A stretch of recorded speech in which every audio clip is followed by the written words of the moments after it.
Universal Sepsis Care for Newborns, Children, and Women. This is session 2, Maternal Sepsis, Early Recognition and Management. My name is Mercedes Bonet, and I'm a scientist working on issues related to maternal infections and sepsis at the World Health Organization, and I will be moderating this session. Today's session provides an opportunity to hear from 4 speakers on successful efforts to improve detection and management of maternal sepsis in a wide range of settings, from the United States to Colombia, Malawi and Uganda, and India, as well as its implications for health workers and policymakers. If you have specific questions to pose to any of the speakers, please put those in the chat. We will do our best after each talk to answer as many questions as we have in the limited time we have today. Please keep all the interactions respectful and feel free to engage in English, Spanish, or French. Before turning to our speakers, I will provide a brief introduction to the topic of maternal sepsis and why it is important. So, allow me to share a few slides with you.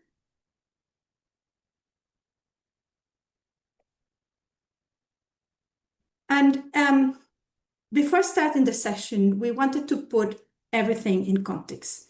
You can see on the slide trends of maternal mortality over the last 20 years. Despite huge progress, maternal mortality remains a major global challenge, and many countries are not on track to meet the targets for the SDG era of reaching 70 maternal deaths per 100,000 live births.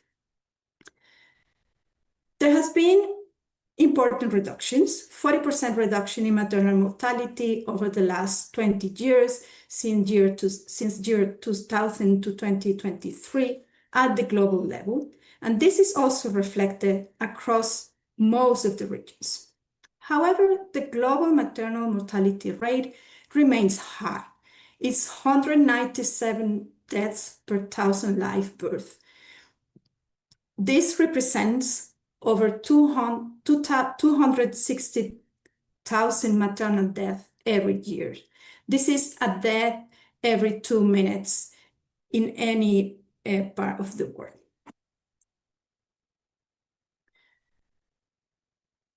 Therefore, addressing preventable causes of maternal mortality, including infections and sepsis, remains critical to accelerate progress. The figure you can see now on the slide shows that obstetric infections remain a significant contributor to maternal mortality. Although the relative contribution to overall death has decreased over time, it was 11% in 2009. It has decreased now to around 7% in the last estimates of 2020. However, they still account for 17,000 maternal deaths due to obstetric infections every year in the world. Importantly, most infections-related deaths occurred in the postpartum period, up to 6 weeks after birth.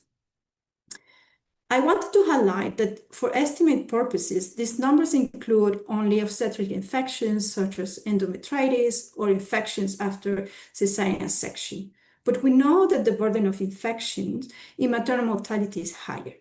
On one side, a lot of women who die of septic abortion, for example, of non-obstetric infections, let's say pneumonia, are classified under other causes of maternal death. On the other hand, infections also contribute to the death of an important proportion of women who die from other causes, such as postpartum hemorrhage or eclampsia, but who might develop an infection during management in a hospital. Death due to maternal sepsis are just the tip of the iceberg, with millions more women and babies experiencing morbidity, disability, long-term ill health after an infection. Each year, estimates of around 19 million women are affected by maternal infections around the world.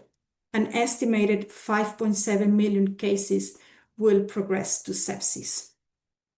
Beyond survival, many women will experience also long-term complications. This includes, for example, more than 100,000 cases of infertility every year due to infections during or after pregnancy.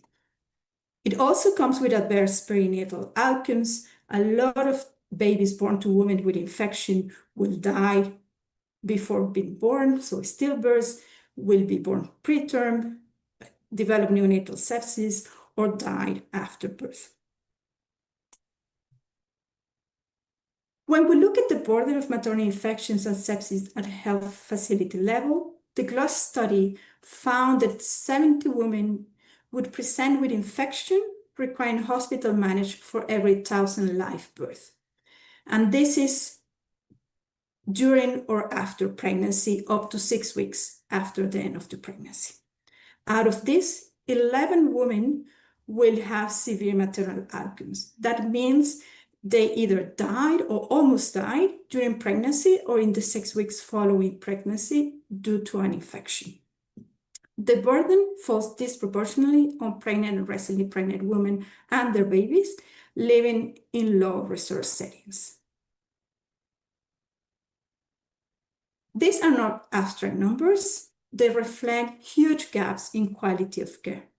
We know well some of the challenges our health workers and communities face, for example, lower adherence to hand hygiene and other infection prevention and control measures, deficiencies in application of preventive measures, for example, during cesarean section, common antibiotic overuse and misuse that will lead to antimicrobial resistance, systemic constraints such as inadequate staffing in health facilities, overcrowded facilities, and the limited supplies of key resources. Delays in recognition and treatment of maternal infections and sepsis is also a big challenge and is the focus of the talks today. So now I have the pleasure to introduce our first speaker, Dr. Melissa Bauer, Associate Professor of Anesthesiology and Population Health Sciences at Duke University Medical Center in the US. Her research centers on early identification and treatment of maternal sepsis and the use of patient and community engagement strategies to improve maternal care.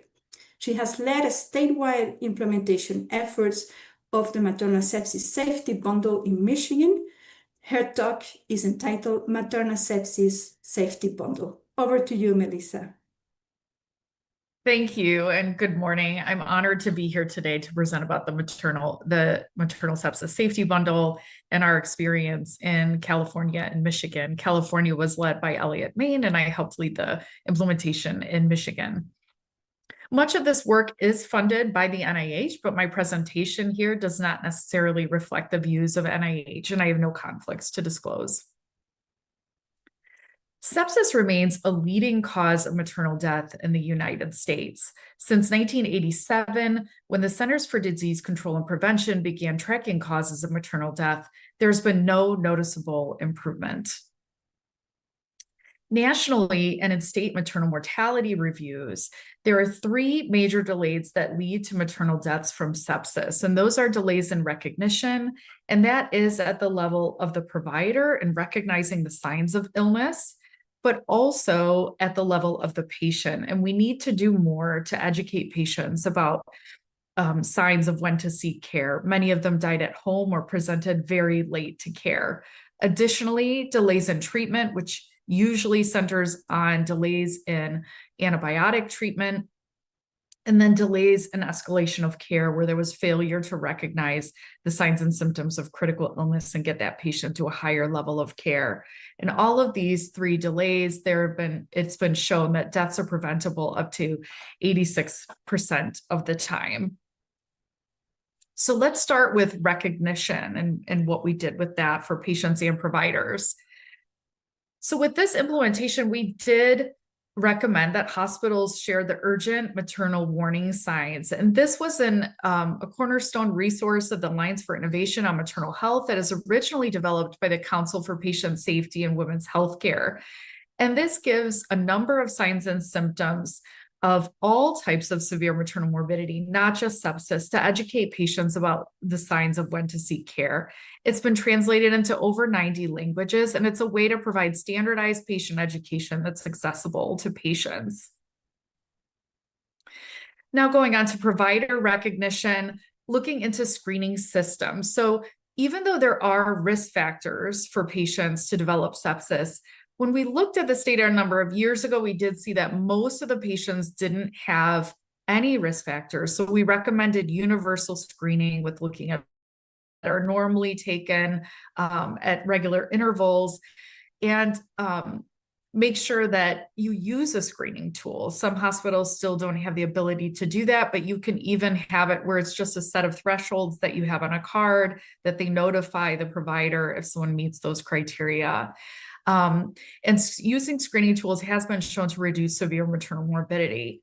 But it's important to couple those alerts with protocols. And this was very well done here by Dr. Shields in California. They implemented the maternal early warning trigger tool, and they paired that with protocols. And when they did that in the hospitals that did that, they had a reduction in severe maternal morbidity of 20%. We released the updated CMQCC toolkit in September 2025, and you'll see the flow chart here. And this is based on the work that was funded by that grant, as well as learnings from our two-state collaborative. And you'll see this flow chart here. So let's go ahead and take a closer look. So if you notice, we do talk about the vital sign screening that should be done continuously while that patient is hospitalized, but also if a patient in between that screening has maternal signs and symptoms, to go and assess that patient again. And although we do list the CMQCC serious infection screen, we do suggest that hospitals modify for what best serves their resources and their patient population, but using a screening tool is really key here. And if, in this case, if they have 2 or more of those criteria, then they meet criteria for a serious infection screen and need to be evaluated for end organ injury to see if they meet the criteria for sepsis. So that bedside evaluation is to go to the bedside and assess the patient and family concerns, and then also start looking for signs of end organ injury by going to the bedside, looking for hypotension, hypoxia, oliguria, or mental status changes. And you'll see what the criteria are over here. And I do want to mention that, as you know, the sepsis 3 criteria are a change in SOFA criteria of 2 or more, but we all know that those criteria are not adjusted for pregnancy, and there are no international criteria to diagnose maternal sepsis. And so this is at the level of expert opinion, and there are multiple societies that have weighed in on this. But these are the criteria that are listed here. And also to perform a laboratory evaluation to look for those thresholds of bilirubin, creatinine coagulation abnormalities. We also suggest checking a lactic acid level, but keep in mind that that is very elevated during labor, especially around that second stage and at the time of delivery. And it's really kind of to look at the severity of perfusion rather than an indicator of end organ injury. One of the keys here is to not wait until these criteria are met. So if someone has a creatinine level that doesn't reach that threshold of 1.2 that I believe we listed there, any signs of end organ injury with infection should prompt urgent treatment with antibiotics, fluid, resuscitation, and restoration of perfusion. But also, even if the patient just has infection and no signs of end organ injury, we need to move quickly and make sure that that patient's getting their adequate treatment. So now moving on to treatment, there are data for the importance of antibiotic therapy in pregnant and postpartum patients that you'll see here. There's a 7-center case control we did a number of years ago that showed patients who received antibiotics within 1 hour had an 8% mortality. After 1 hour had 20% mortality. And in this most recent paper looking at maternal mortality review committees in 29 states, they found that only 11% of those patients that died received their antibiotics within 1 hour. So it's really important to get those antibiotics in within 1 hour. One of the ways that you can do that is to have established antibiotic regimens that you have decided upon before patients come in and are sick. So we recommend having that protocol and an order set with antibiotic choices already available. And there are 3 resources here that list suggested antibiotics that you can take a look at so that you can have your protocols in place. Some systems-based solutions that we learned and were very successful were having those antibiotics available in the automated dispensing system. That really shortens the time from receiving that medication from pharmacy. And then also, as I mentioned before, knowing which antibiotics to give ahead of time. So there's no time looking up dosages or types of antibiotics. And then there is a mortality benefit in giving those beta lactams first. So making sure to do that. And then also having IV access to run more than one antibiotic at a time. And I'm seeing that my slides have disappeared, so I'm going to try to reshare that again. Okay. And now moving along to escalation of care. And that was the signs of critical illness and the urgency of the situation were not recognized, and they did not get the level of care that they needed. And if you'll see here, you'll see that the sepsis and obstetric score right here, this was one tool to help with assessment for escalation of care. And it was retrospectively created and prospectively validated to identify patients who needed ICU care. And next slide, the sepsis calculator here, this is available on perinatology.com. And you can search for sepsis calculator and it will come up and you can add what your patient's values are to get a score. And if a patient has a score of greater than equal to 6, it's associated with an intensive care unit admission. So you want to work to get that patient transferred to a higher level of care. And in summary, some key strategies are to allow hospitals to adapt for their facilities' level of care and population served for recognition, teach patients the warning signs and listen to those patients and thoroughly evaluate their concerns, have an alert system, and have a bedside evaluation assessment. And with treatment, make sure to get those antibiotics in within 1 hour with a number of strategies. And escalation of care, make sure to establish criteria for transfer to the intensive care unit or to a higher level of care. And I did want to recognize the toolkit authors, reviewers, and board members that were involved in the CMQCC sepsis toolkit revision that are listed here and here. And that team was led by Elliot Main out in California. And thank you. I look forward to your questions.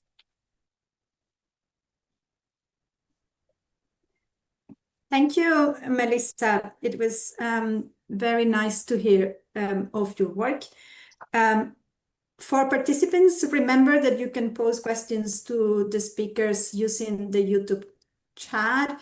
I have a question for you, and I would be very curious to know, like, as you were implementing this bundle, what has been like the biggest barrier? What was been like difficult? And if you could also share a bit of like how you have overcome those challenges or obstacles.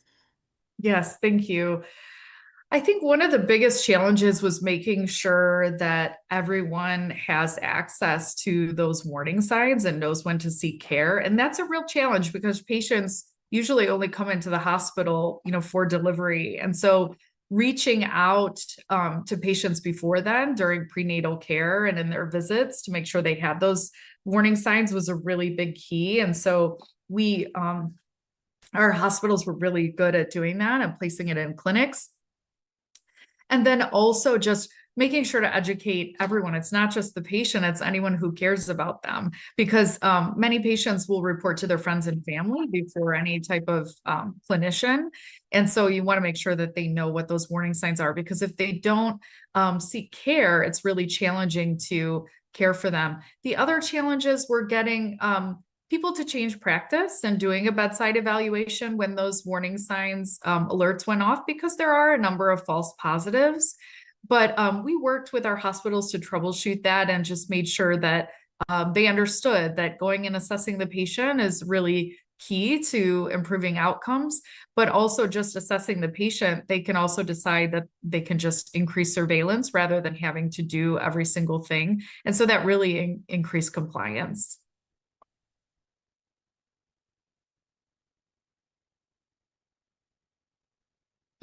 I think you're on mute. Sorry, yeah. Thinking about the health care professionals, we know it's difficult to recognize sepsis sometimes. So is there like anything, any concepts, any messages you would like to pass through for our audience? Yes, I think there's a number of pearls that are really key. And one of those is that no fever does not equal no sepsis. That's been really key. We've shown that in a number of studies now that up to 25% of patients, even those that die of sepsis, don't develop a fever or hypothermia. So pregnant patients might take a lot of Tylenol, or they might be taking a lot of fever-reducing medications postpartum for pain. And so they may not mount that temperature that you're looking for. And so you want to look for other signs as well. Additionally, having pain outside of what you would expect is also a very important sign. And then also, if a patient has preeclampsia, that can make it especially tricky, and that they may be taking labetalol and they might not have a higher heart rate, and they might not look very hypotensive because they started out with a higher pressure. So you want to be really vigilant in asking patients, to be very open about how they're feeling, but also just look at trends over time, not just exactly what their vital signs are right now. Thank you, Melissa. So we will move to our next speaker, and I would like to welcome Dr. Maria Fernanda Escobar Vidarte. She is Chief Physician at the Global Equity in Health Unit in Fundación Valle del Lili and Hospital Padrino Strategy in Colombia. She is an obstetrician with a fellowship in critical and intensive care, and has done extensive work at global level and in the region of the Americas on reduction of maternal and perinatal death. Her talk is entitled Maternal Sepsis in Rural Underserved Areas in Colombia.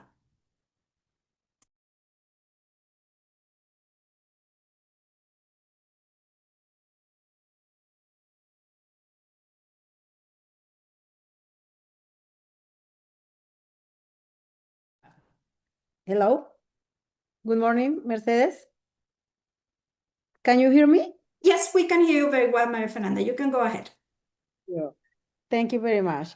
I'm very happy to share with you our experience, our knowledge, and the results of our implementation in Colombia.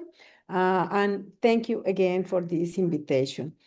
We want to share with you these learning objectives. We want to talk about what is the impact of maternal sepsis in Colombia in this moment.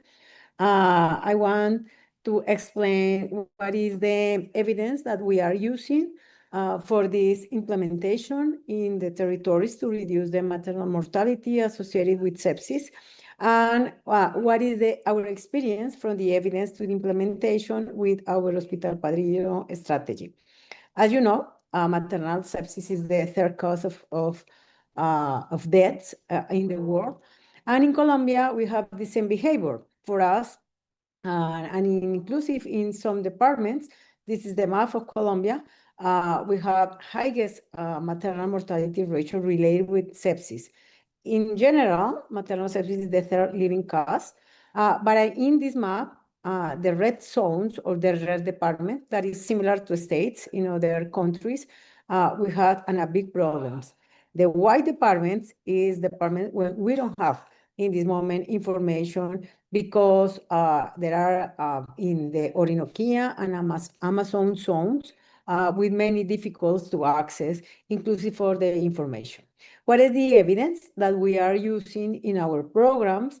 And I will explain later what is this program that we are using in the territories, because probably in the high level capacity hospital, it's easy to apply all the information. But I will believe, as the recommendation on survival sepsis campaign in this year, that we need to implement quality improvement strategies into the hospitals according with the level.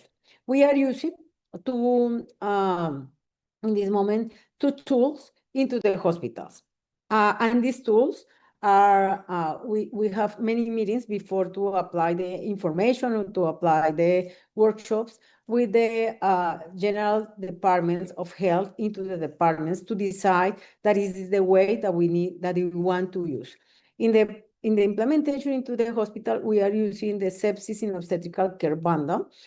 This is a package for each institution according to the level of complexity. We are preparing the units, the teams for the readiness, recognition and prevention, response for every case, reporting, and system learning for every unit, and of course, everything in a model of humanization.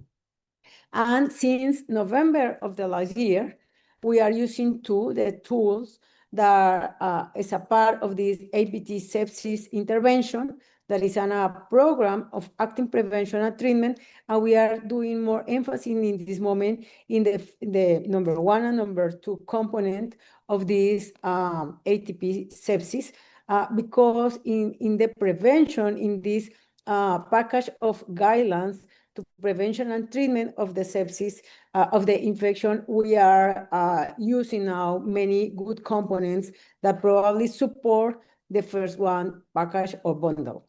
And for the sepsis screening and the diagnosis, we are using 2 steps approach. The first step or the first part of the approach is try to do a very quickly primary level screening, or screening at the moment when you are in front of the patient with the suspicious or with infection, and we need to define very quickly how is the probability to develop sepsis. We are using early warning systems, and we are using in this moment, the capillary refill time to define who is in critical conditions. And in the second step, we are doing the diagnosis, of course, with our system of confirmation, with the emphasis to define what is the best place or facility for the management and the requirement of hospitalization into the normal bed or into the ICU bed. For clinical suspicion of maternal sepsis, we are using the obstetric early warning system score, and we are using both the recommendation of the California Maternity Quality Care Collaborative that we saw previously, and we are using this initial sepsis screen. In this moment, we are not using quick SOFA for the initial screening, and according with the surviving sepsis, probably this is a very good recommendation or approach in this moment, because just one tool for this screening, we believe that probably is we need more possibilities. Our idea is, please use everything to be absolutely sure that the patient or the maternal patient doesn't have the probability to develop sepsis. And according with the evidence in this moment and the publication of Lancet the last year, we know that this approach that are more related with what is the changes into the physiology of maternal sepsis, and this approach with this point that define who is in critical condition according with this physiology are better than use other tools. And at the same time, and we are using the information of the endometrial shock, the first paper published, we are using the capillary refill time, and inclusive with midwives is very useful and is very easy to implement. For the diagnosis, we are very agree with the approach that sepsis is a clinical diagnosis, and there is not just a single biomarker for the diagnosis test. We are using for the confirmation the second step of California Maternal Quality Care approach, and we are using SOFA score. And this is important because in some moment, specifically in March, we had a meeting with our national federation, and both concepts as a part of the approach in Colombia. For example, for the early warning system, modified for obstetric patient as a part of a national guidelines, as a part of the resolution of the Ministry of Health, then it's impossible to move. Then that's part of the reason why we are using both. And SOFA, as a part of the national recommendation for many universities, then we need, to use what the people normally use and what is the new knowledge that we need to put together. And for the management, we are using the sepsis code or code sepsis or sepsis hazard. That is a recommendation, but it's very important, the inclusion of midwife, obstetrician, pediatrician, and neonatologists, that in many hospitals we are not part normally of this kind of codes. For the treatment, in the first hour, we are using the recommendation since 2018 to use in the first hour the decision to define lactate or refit capillary time, blood culture if it's possible, but we are doing more emphasis, input very quickly the antibiotics, use according to recommendation, the crystalloids, and of course, don't delay the use of vasopressors. And it's very important to try to put very easy, into the health workers, and we are using these mental maps, and ABCD is probably the mental map that more common user with more common users around the world. And with this, we decide to implement this checklist, and for us, it's really, really helpful and has a very good coverage into the Colombia. And since 2025 too, we are applying the recommendation for the best practice and prevention and treatment in cesarean sepsis. With more emphasis here in how to implement strategies into the intraoperative moment. And with this information, what we are doing to put everything, into the territories in front of the first health worker, that is the more difficult part.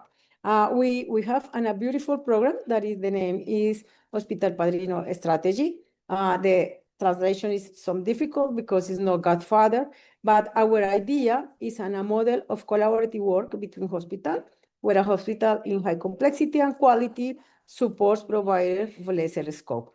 We seek equity in healthcare because, as many other Latin American countries, we have the same problems as Africa or Asia, and we are trying to put more access in quality health service. We are promoting the knowledge, and we are strengthening the infrastructure, but now with more emphasis, the referral process. And we learned during the last 6 years that we need to work with the government, because the support of the government and to be a part of public health is the possibility to be sustainable and to be scalable, and we are doing this in our country. The project is if we have in this moment in any hospital in Colombia and a suspicious of maternal sepsis, we are working in this team. We are sending information between hospitals using our first telemedicine model, that is WhatsApp. And according with the checklist, we are proving what you are doing, what do you need, and what is the best place to move or refer this patient if it's the case, or probably if you are doing a good work, what is the future? We are very close to define what is the probability to develop a shock septic. The strategy has these two dimensions, education and telehealth. The first approach for telehealth is WhatsApp, because in Colombia, everybody has cell phone and WhatsApp, and this is our first model, and we are moving very quickly on a formal model of telemedicine. And to move to this telemedicine model, we are using the same approach, early warning system, checklist to define who is very critical. This is, for example, one case when we have the call 12 o'clock, and 3 minutes later, we are very quickly response, try to define what is the patient, what they need, and what is the best place to refer this patient. In this moment, we have in 402 hospitals with all more than 23,000 health workers training in the same model, and for us include maternal sepsis, preeclampsia, and postpartum hemorrhage.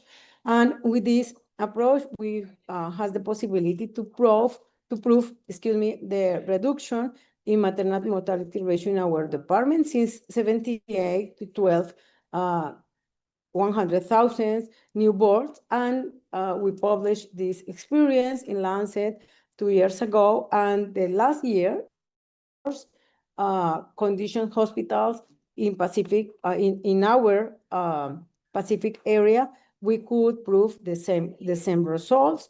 And that's the reason why we are part in this moment of the public health for Colombia. We are to try to develop the same system in different departments.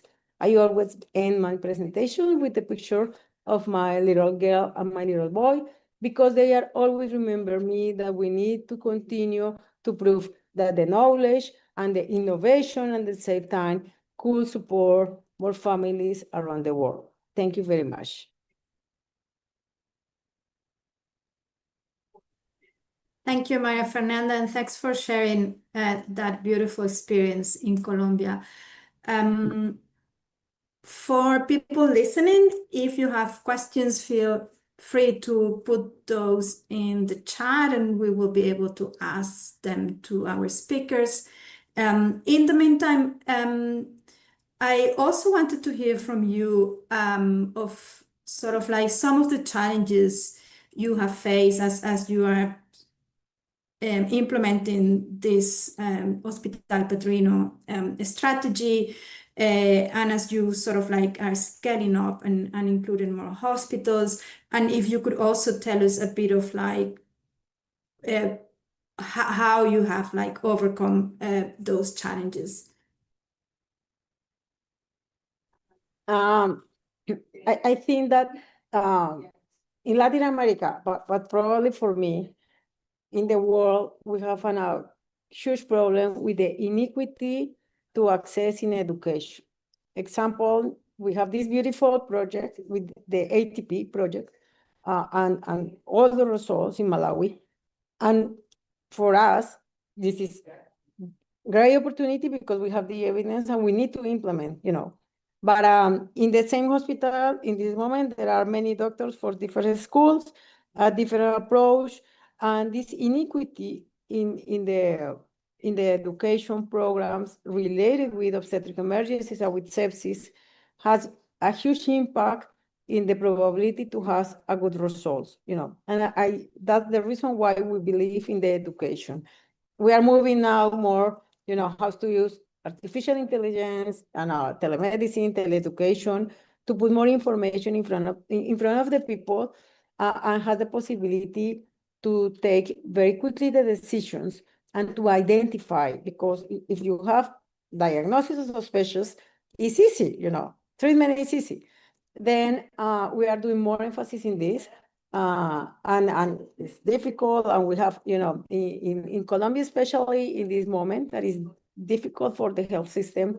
We need to stay always in contact, to maintain the faith, to try to prove that it's possible. But with education, for us, is the first part, and the challenges is how to implement everything, the financial sustainability, the acceptability, and it's very important to have leaders into the territories that they believe, that is possible. And sometimes the manager of the hospital is the first problem, because they don't believe in the education. They prefer that the people is always working. Then I think that our best moment in this moment is that we are trying to prove the science of implementation. There are many information, how to put the information, that this is the second challenge in a easier way, easy moment. We need that the nurses could understand everything and to maintain the knowledge in that. I think that is probably the second part, the science of the implementation.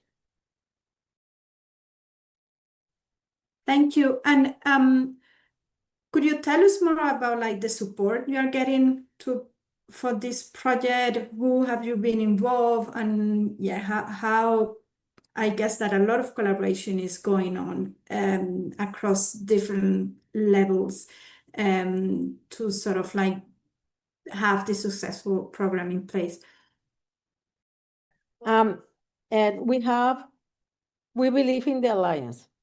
6 years ago, we began alone, as Fundación Valle de Lili, because we had a big problems with many more maternal mortalities because the people or the women came here in a worse condition, and our question was what's possible. But now we have 3 beautiful alliances. One alliance is the government.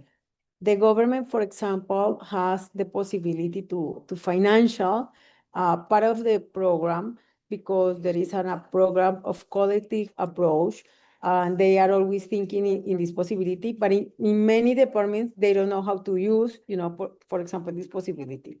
Government is absolutely important. We are working very close with the Minister of Health, and we are, as a hospital padrino strategy, we are part of the plan of the acceleration of reduction in maternal mortality, and sepsis is really important. The second is the private enterprise.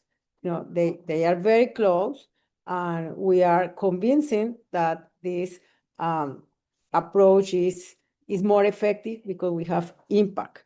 And the third is, of course, the national and international collaborations with agencies.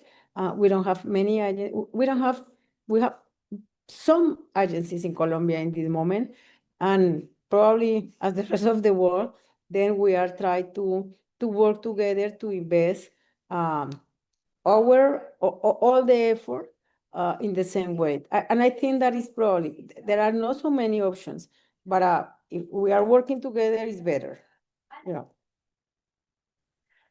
There's some comments from the audience, and they would be curious for you to give us like some key messages on how in this sort of like underserved, more rural areas, health providers can implement what we know works and identify sepsis, refer when needed. If you had like a few key messages you would like to share before moving to the next speaker. Thank you.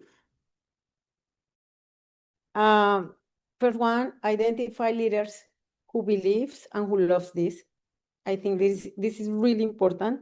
Second is try to collect all the information and put the information in the easy, clear, and based evidence form.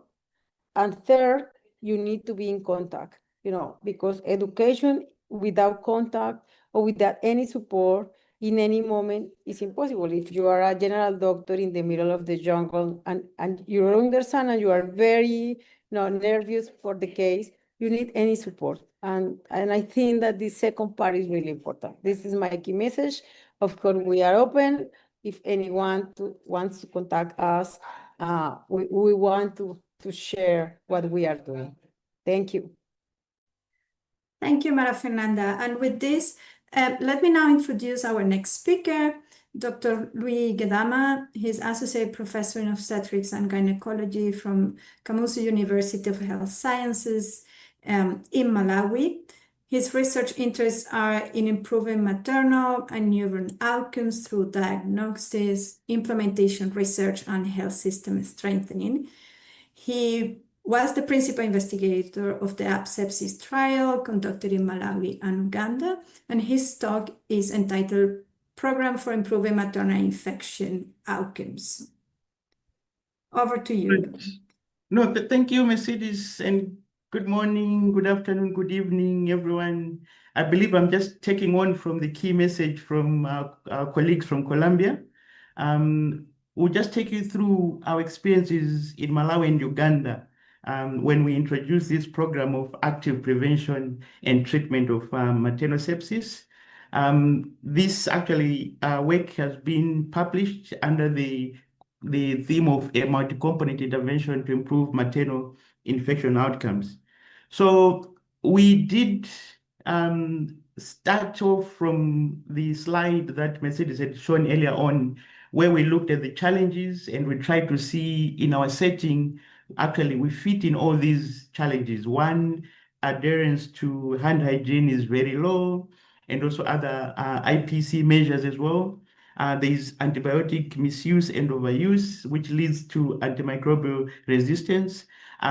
We talk about the delays from what Melissa has presented in recognition and the treatment, and also the other confounders, really, these health systemic constraints on staffing, supply, and also overcrowdedness.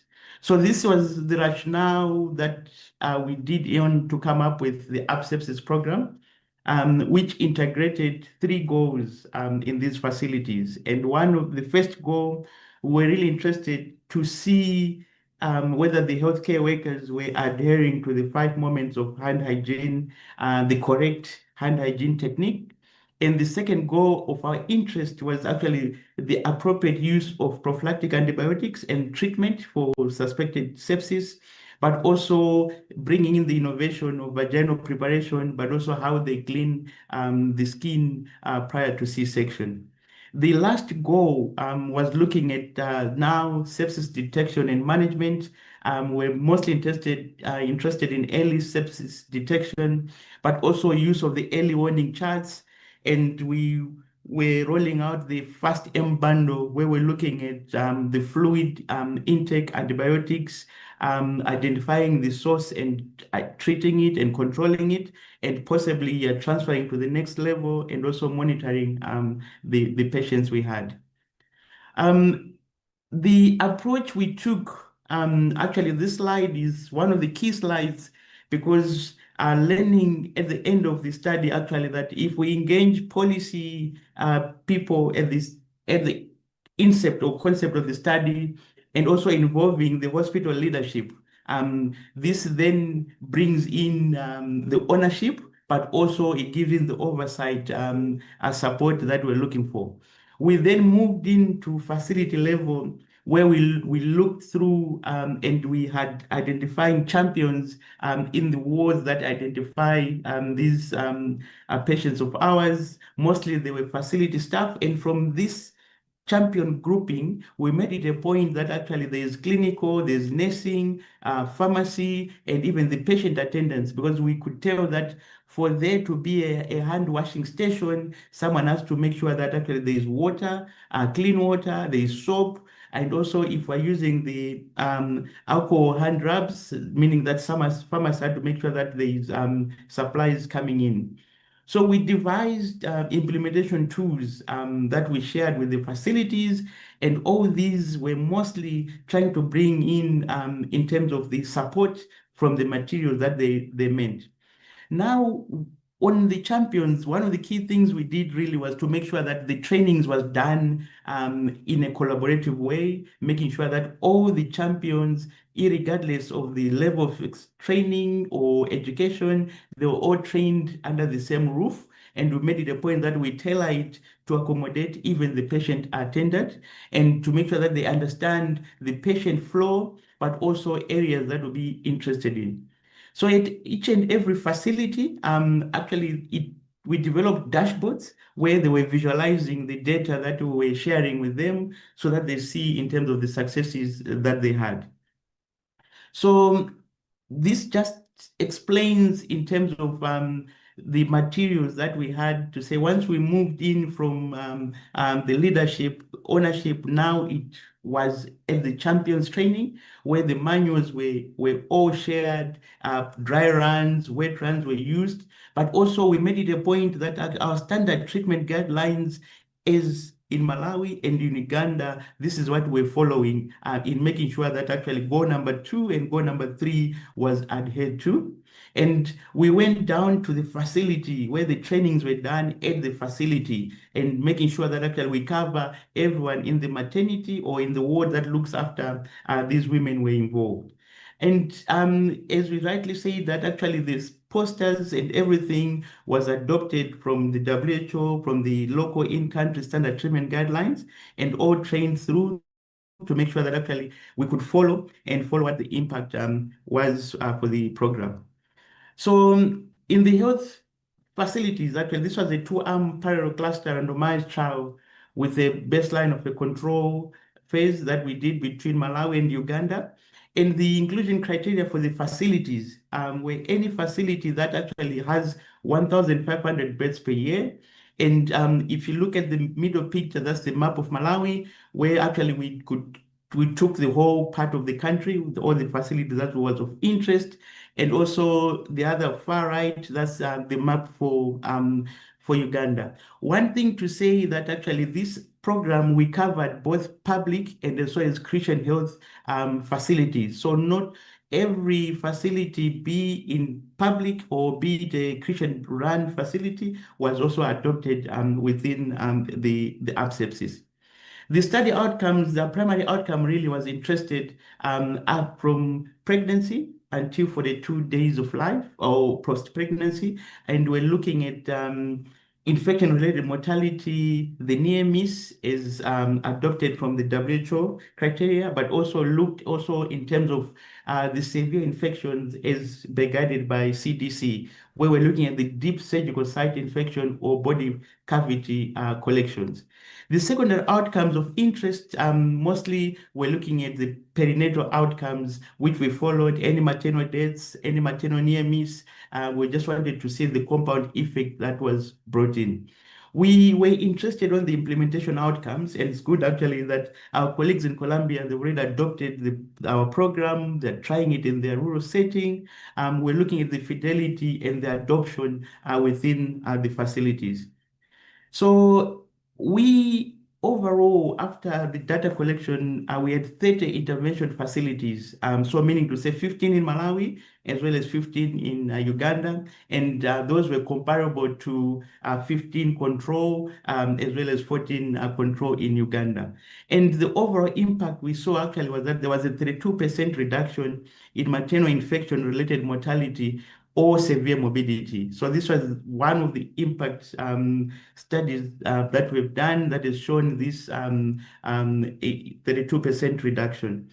Looking through, actually, as we say that we had a pre-randomization phase where we're introducing the program, the package, and then we had a transition phase of about 3 months, followed up by a 12-month post-randomization. And you could tell as the blue lines, usually this was the control. So we just gave them the support, the materials, but the intervention sites, which is the red line, this is where we presented the package, we empowered the champions, we made sure that the supplies and everything is done as per that. And you could tell that actually the 32% reduction was sustained through and through, even post-randomization for 12 months. And this study actually was one of those where we're trying to assess the human behavior change in terms of reinforcing the easy standard treatment guidelines. And we could also tell that this was sustained over the whole time period where within the study. We went down to look to say, is this comparable between Malawi and Uganda, considering the different cultural context, but the impact was still the same on roughly around 32% reduction. And the other thing that we're looking at was facility size to say, does it really matter? Is it a high volume? Is it a medium, the small? As long as it has got a minimum of 1,500 deliveries, the impact was still the same, irregardless of the facility size. So going through, one of the key things really that we learned when it comes to best practices on hand hygiene at every moment was that we trained the champions. These, as I said, the healthcare workers, and we could actually tell them different opinions when to use hand hygiene, when to use the water and soap, but also we had to introduce the ultraviolet gel, which is shown on the top, on the bottom far right, where you could tell actually that even if they claim that they've done a good hand washing technique, they could still buy some patches that they could tell that they haven't done it completely. And one of the other things that we really got through was the ownership from these sites to say actually the champions, they belong to the facility. They were the healthcare workers on the ground, so they had that ownership. And they also made it a point that actually the alcohol-based hand rubs was in place, availability of soap and water. If you could recall the way I'd structured our champions, that actually we had the patient attendants being incorporated as champions as well, making sure that every station is in place and all that is being used. On the best practice of infection prevention, one of the key things we did was the introduction of prophylactic antibiotics being given within 15 to 60 minutes before the C-section. You agree with me, in the theater environment, this involves the anesthesia, this involves the midwives, theater team, the surgeons. So I have to make it a point that they are all coherent, all in agreement as to who uses it. The other concept that we brought in was the vaginal preparation at C-section, as this shown that actually it reduces maternal infections by 50%.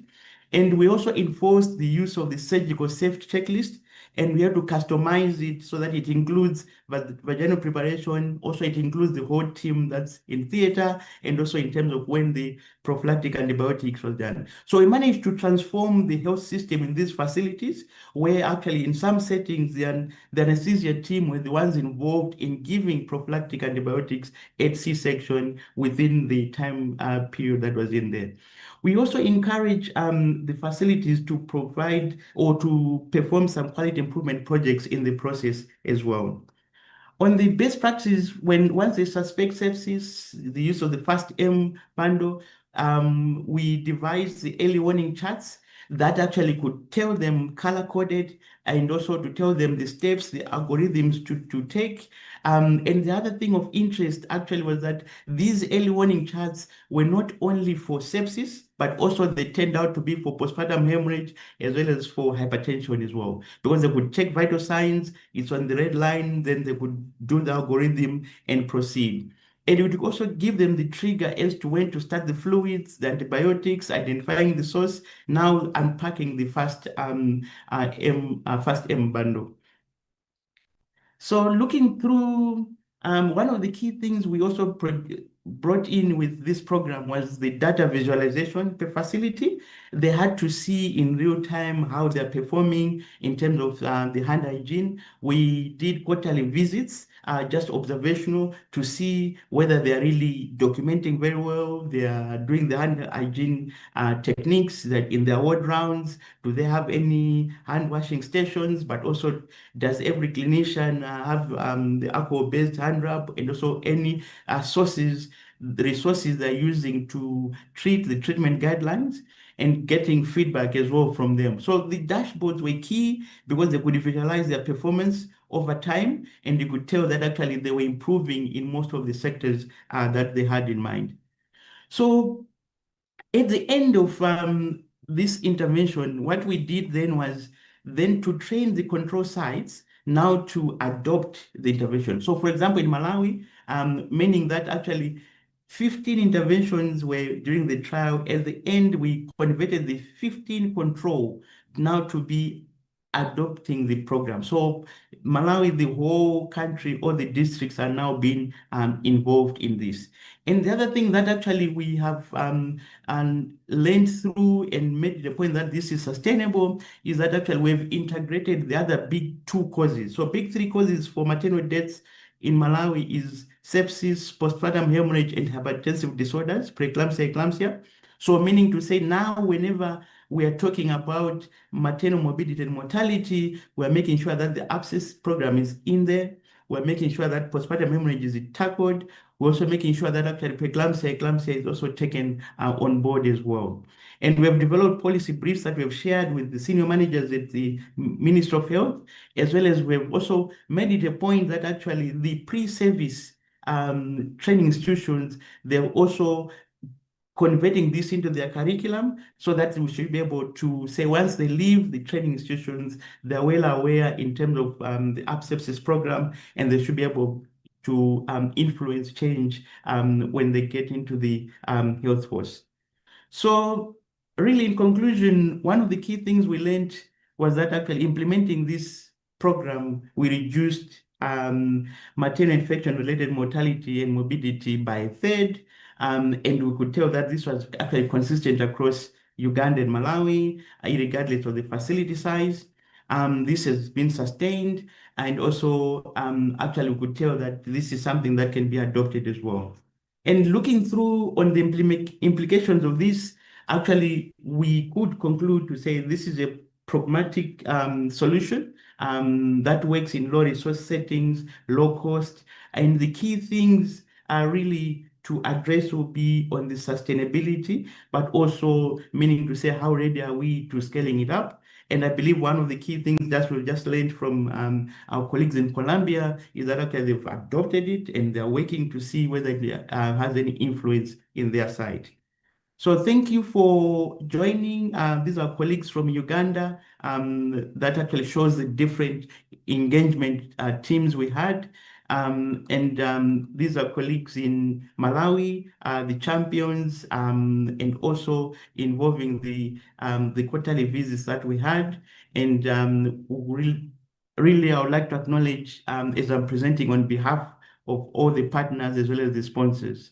So thank you for your listening and looking forward to the engagement and seeing how best we can still push the sepsis agenda and fighting what we think the low-cost interventions that can have a high impact in reducing the morbidity and mortality trends.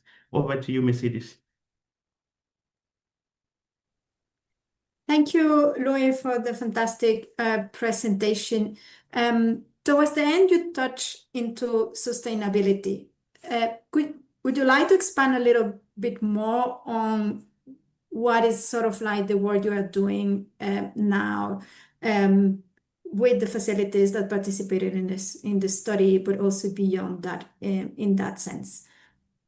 Okay. No, thanks, Mercedes. I think the key part is that if you look at the package, it involves changing the mindset, the healthcare workers as well, making sure that actually the simple things when they're doing ward rounds, when should they apply the 5 moments of hand hygiene? When do they use the alcohol-based rubs? So meaning to say there's an issue of supplies that comes in place as well.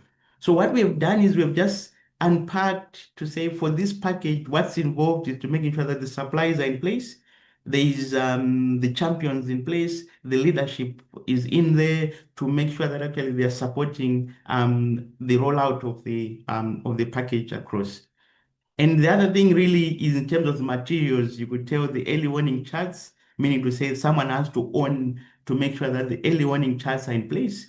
And happy to say for Malawi, we are moving on with electronic medical records. So this is some of the things that we're trying to make sure that this is embedded within the electronic medical record so that everything that is tackled on patient care, we've got it in place. Thank you, Lloyd. So we will move to the next speaker. I would like to invite our last speaker for today, for this session, Professor Anju Grewal. She's head of the Department of Anesthesiology at All India Institute of Medical Sciences. She's also currently serving as president-elect of the Research Society of Anesthesiology Clinical Pharmacology in India. And her talk is entitled Challenges in Recognition and Management of Maternal Sepsis in Low-Resource Settings.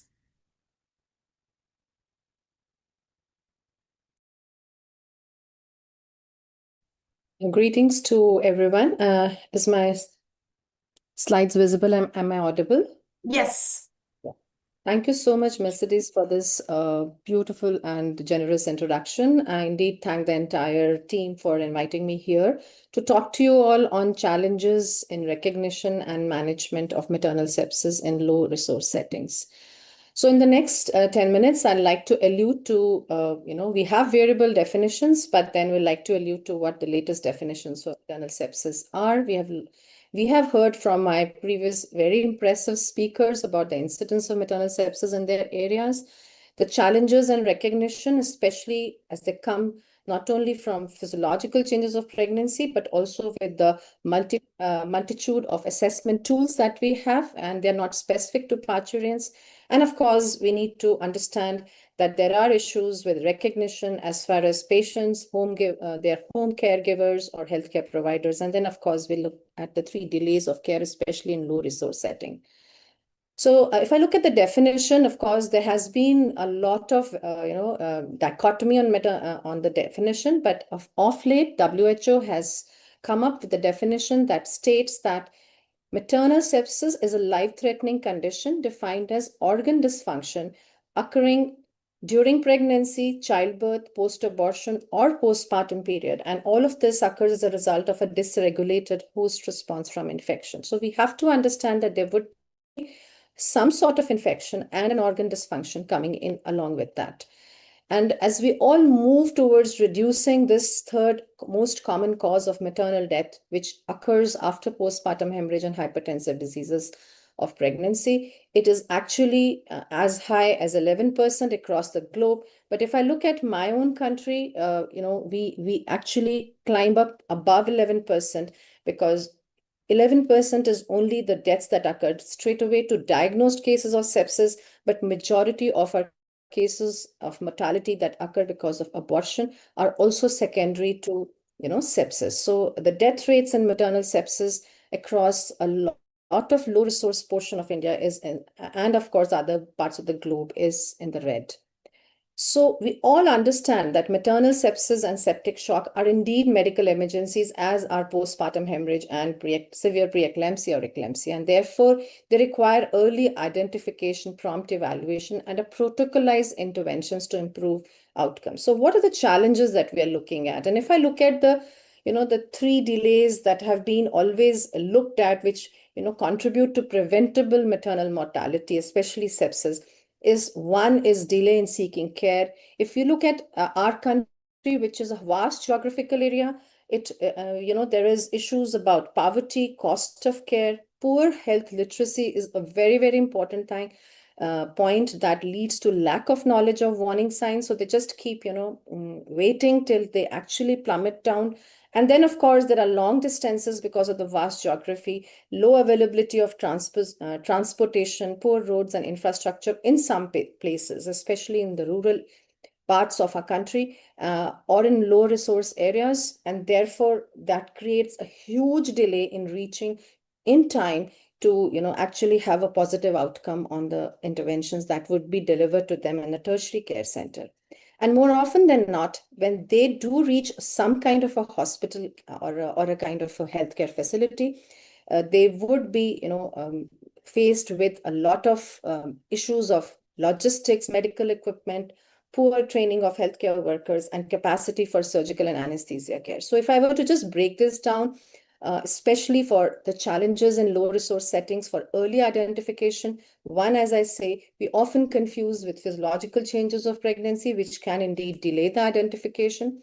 There are lack of valid tools because we have either tools which have higher sensitivity or higher specificity, but they kind of do not align with each other, especially with the low resource context, where things like staffing, training, availability of equipment would be indeed a very big issue. ASHA workers in our part of the country are kind of midwives or the first point of contact, the Colombian point where Dr. Maria talked about knocking each door. These are the kind of workers, they go across the villages to the rural areas and they are from the community. They are trained to pick up all of these, but then still, despite having some amount of knowledge and facilities to identify such mothers, they find it difficult to first to refer them across to a referral center. And when they do reach a referral center, more often than not, they are faced with poorly equipped laboratories. So a complete blood count or an ABG might not be coming.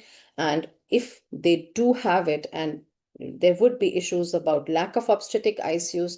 So they would be shifted to general ICUs where there would be issues with provider knowledge, delayed structural management, and of course, a very big issue of scarcity and dubious continued supply of not only antibiotics, but also fluids and point of care testing. And what we have often faced is the kind of fake drugs and the high cost of care and drugs that, occurs across the spectrum in the low resource setting.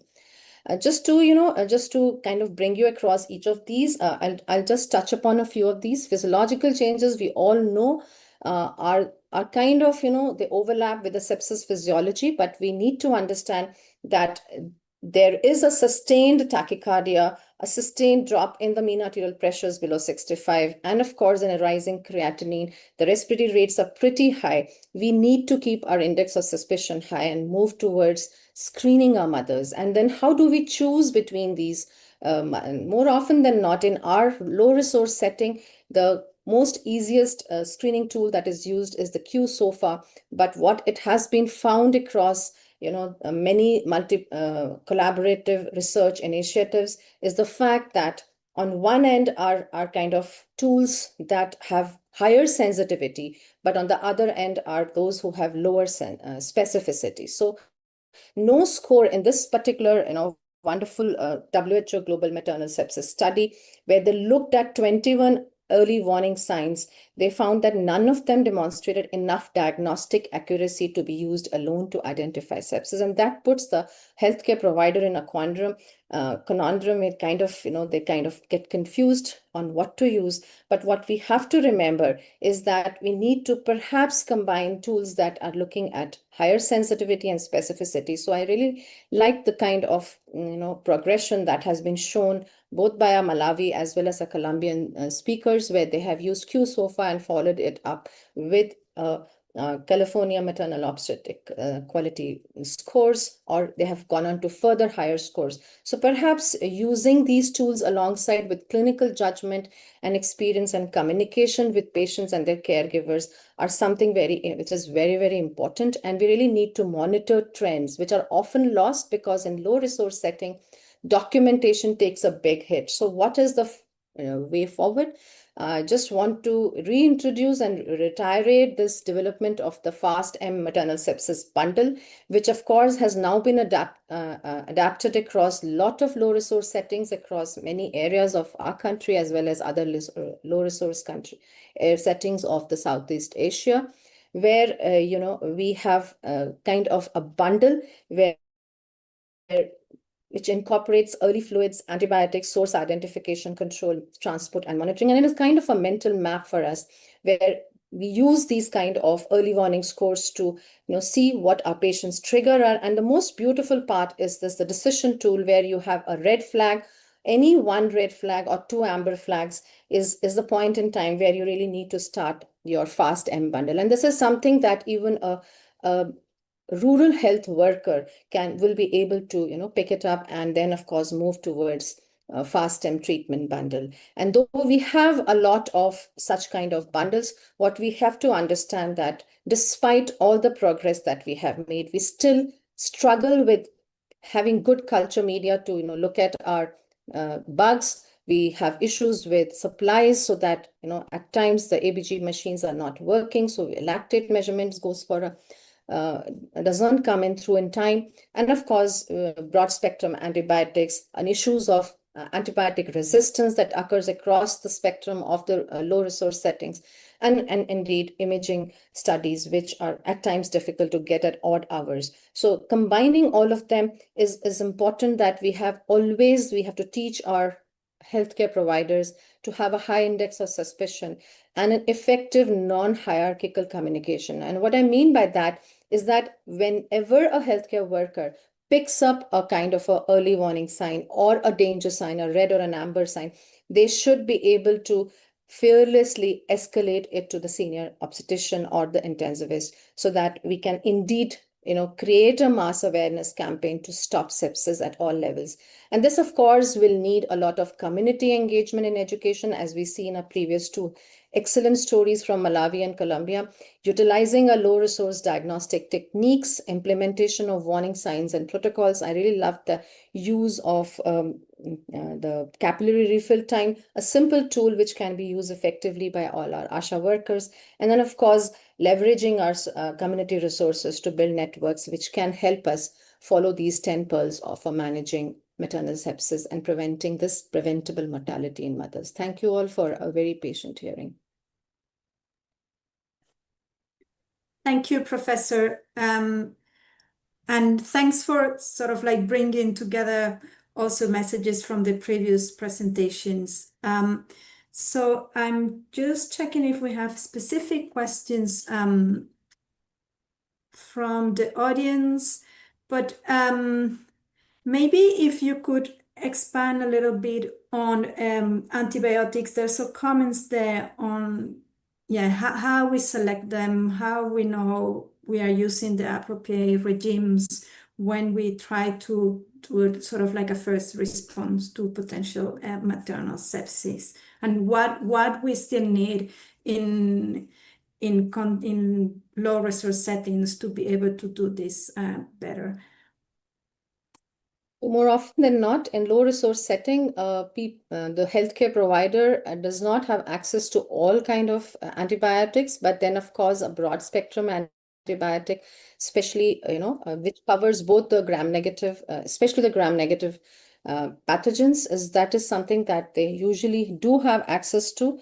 The major issue, I believe, in low resource setting is that of one, continuous supply. And more often than not, the supply is limited and hence it gets overwhelmed very soon. So that is something, kind of a support that is needed. We really need to build antibiograms, look at the bugs in our local settings, see how their sensitivities and, their responses are, and have those kind of antibiotics available to our providers. That's extremely important, I believe, in low resource setting. And the biggest challenge, at least that we have observed, is the continuity of supplies, the sustainability of looking at our bugs and our profile of infections that are, and more often than not, they are simple genitourinary infections. So we're not looking at something which is very rare, but then of course those simple normal things are there, which need support for continuity and sustainability.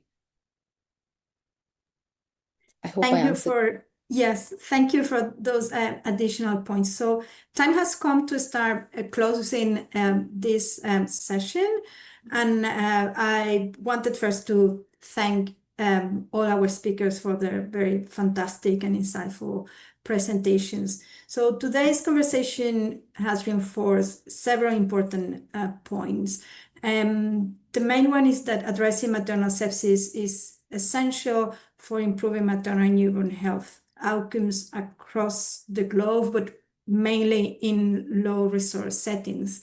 We know it's urgent. We're off track to meet SDG targets, and no country, no community should afford to lose more women and their babies to infections, because we know how to prevent them, we know how to detect them early, we know how to treat them. This means that we need to expand access to quality maternal and newborn care. We must pay careful attention to how the services are provided. Our speakers today share examples of different evidence-based guidelines, other resources that support that prevention, detection, management of sepsis. It requires significant efforts, and as you heard from them, it's collaborative efforts. It involves a lot of different people, but those efforts are needed to develop and implement comprehensive approaches.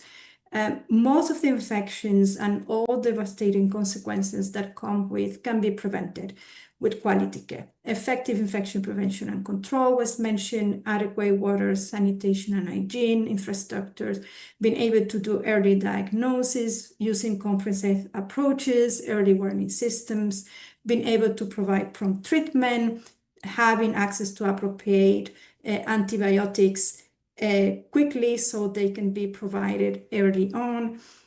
At the same time, having strategies in place to reduce rates of antimicrobial resistance. The list is very long. Improving knowledge and skills of health workers, availability of quality assured medicines, but also vaccines, for example, and having those sort of like supportive environment, including referral systems, so when needed, women and their babies can reach higher level of care. So for that, WHO is working with countries, with researchers, professional associations, and also with communities to close these gaps. We have published in recent years different recommendations for prevention, management of maternal, newborn, and child sepsis. That is the topic of the whole Congress. Set research agendas, including for maternal sepsis, also support generation of research evidence on implementation of strategies to prevent and manage sepsis at different levels and stimulate innovation. We hope that all the insights that were shared today by our speakers will help inform ongoing work in your own settings and support concrete actions to prevent maternal infections and sepsis, and that we will see more women benefiting from that high quality care that they deserve. So many thanks to all of you for participating in this session. Please stay connected for more sessions of the Congress, and bye for now.